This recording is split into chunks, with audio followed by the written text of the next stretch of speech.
Hello guys, welcome back to my channel Telugu banker. So ఈరోజు అయితే మనకి ఐడిబిఐ జేఎం ఎగ్జామ్ అయితే కంప్లీట్ అయింది. సో అనాలిసిస్ కనుక చూసుకున్నట్లయితే ఫస్ట్ రీజనింగ్ డిఏ వచ్చేసి 60 మార్క్స్ అయితే ఇచ్చాడు. సో ఇందులో మనకి ఇన్పుట్ అవుట్పుట్ అయితే 5 క్వశ్చన్స్, నెక్స్ట్ ఒకటి బాక్స్ పజిల్ అయితే ఇచ్చాడు 6 పర్సన్స్, ఇది ఒక 5 క్వశ్చన్స్, ఇంకొకటి ఫ్లాట్ ఫ్లోర్ పజిల్ అయితే ఇచ్చాడు. సో మనకి దీంట్లో వచ్చేసి 5 ఫ్లోర్స్ అలాగే 2 ఫ్లాట్స్ అయితే ఇచ్చాడు. సో ఇది ఒక 5 క్వశ్చన్స్. నెక్స్ట్ లీనియర్ రో సీటింగ్ అయితే ఇచ్చాడు 8 పర్సన్స్. సో మనకి ఇందులో అయితే నార్త్, గ్రిడ్ అండ్ సౌత్ అన్నట్టు మెన్షన్ చేశాడు. నెక్స్ట్ ఆర్డర్ అండ్ ర్యాంకింగ్ అయితే 3 క్వశ్చన్స్ అయితే వచ్చాయి 6 పర్సన్స్. నెక్స్ట్ అన్సర్టైన్ రో అయితే ఇచ్చాడు. సో నాకైతే ఇందులో అయితే నాకు 20 పర్సన్స్ అయితే వచ్చింది టోటల్. నెక్స్ట్ సిలాజిజం 3 క్వశ్చన్స్, అలాగే డెసిగ్నేషన్ బేస్డ్ పజిల్ వచ్చేసి 5 questions, next direction based questions 3, ఇంకా డిఏ చూసుకున్నట్లయితే ఒకటి లైన్ గ్రాఫ్ అయితే ఇచ్చాడు, నెక్స్ట్ పై చార్ట్ ఒకటి, సో నెక్స్ట్ ఇంకొకటి వచ్చేసి డెస్క్టాప్ ల్యాప్టాప్ సంబంధించి అయితే ఇచ్చాడు సోల్డ్. టోటల్ వచ్చేసి 15 క్వశ్చన్స్ అయితే ఇచ్చాడు ఈ మూడు కలిపి. సో ఓవరాల్ అయితే ఇది వచ్చేసి ఈజీ టు మోడరేట్ అయితే ఉంది రీజనింగ్ డిఏ వచ్చేసరికి. నెక్స్ట్ కాన్స్ అయితే 40 మార్క్స్ టోటల్. సో ఇందులో వచ్చేసి కేసులెట్లు అయితే ఇచ్చాడు రెండు, ఒకటి వెన్ డయాగ్రామ్ బేస్డ్ ఒకటి, ఇంకొకటి మ్యానుఫ్యాక్చర్డ్ సోల్డ్ అన్సోల్డ్ అయితే ఇచ్చాడు. సో రెండు కేసులెట్లు అయితే ఇచ్చాడు. సో ఈ రెండు అయితే కొంచెం మోడరేట్గానే ఉన్నాయి.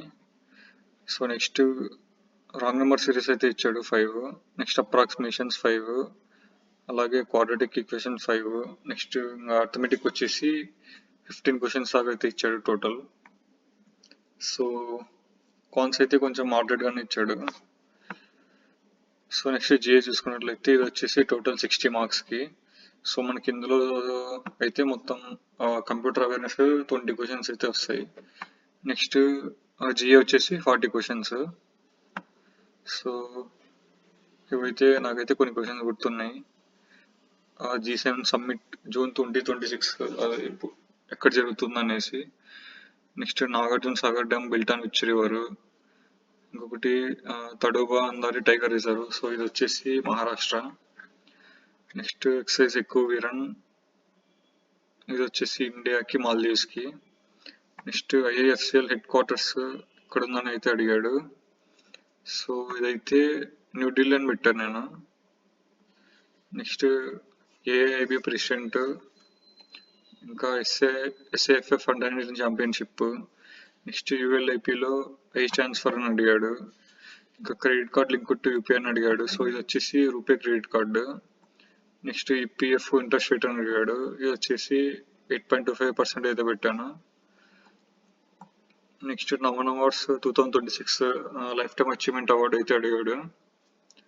ఇంకా chairman of GIL, red cross headquarters, ఇంకా cash deposit limit, senior citizen savings account,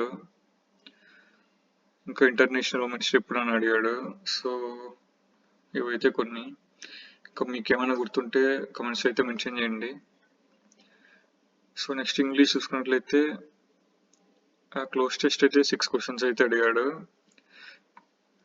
next misspelt 5, అలాగే పారాజంబుల్ వచ్చేసి 5 క్వశ్చన్స్ అయితే అడిగాడు. సో నాకైతే సిఏబిడి అని అయితే వచ్చింది. నెక్స్ట్ ఎర్రర్ స్పాటింగ్ వచ్చేసి 5, వర్డ్ యూసేజ్ అయితే అడిగాడు 3 క్వశ్చన్స్, ఇంకా రీడింగ్ కంప్రహెన్షన్ వచ్చేసరికి 8 or 9 క్వశ్చన్స్ అయితే అడిగాడు. నెక్స్ట్ సెంటెన్స్ రీకరెక్షన్ వచ్చేసి 5, ఇంకా కనెక్టర్స్ అయితే అడిగాడు, దానికి సంబంధించి 2 క్వశ్చన్స్.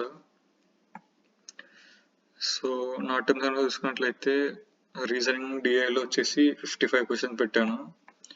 నెక్స్ట్ కాన్స్లో అయితే 21, ఇంగ్లీష్లో చూసుకున్నట్లయితే 36, నెక్స్ట్ జిఏలో అయితే నేను 31 పెట్టాను. సో దీంట్లో కంప్యూటర్ అవేర్నెస్లో 20కి 20 పెట్టాను, ఇంకా జిఏలో అయితే 11 పెట్టాను. సో 11లో ఒక 7 అలా కరెక్ట్ అయితే అనుకున్నాను. సో ఇవి నా ఓవరాల్ నా సెక్షన్ వైజ్ అటెంప్ట్స్. సో నా ఓవరాల్ అటెంప్ట్స్ కనుక చూసుకున్నట్లయితే సో టోటల్గా నేను 143 అయితే పెట్టాను టోటల్ అటెంప్ట్స్ వచ్చేసి. సో ఇది నా అనాలిసిస్. అలాగే మీరైతే కామెంట్స్ అయితే మెన్షన్ చేయండి మీ సెక్షన్ వైజ్ అటెంప్ట్స్.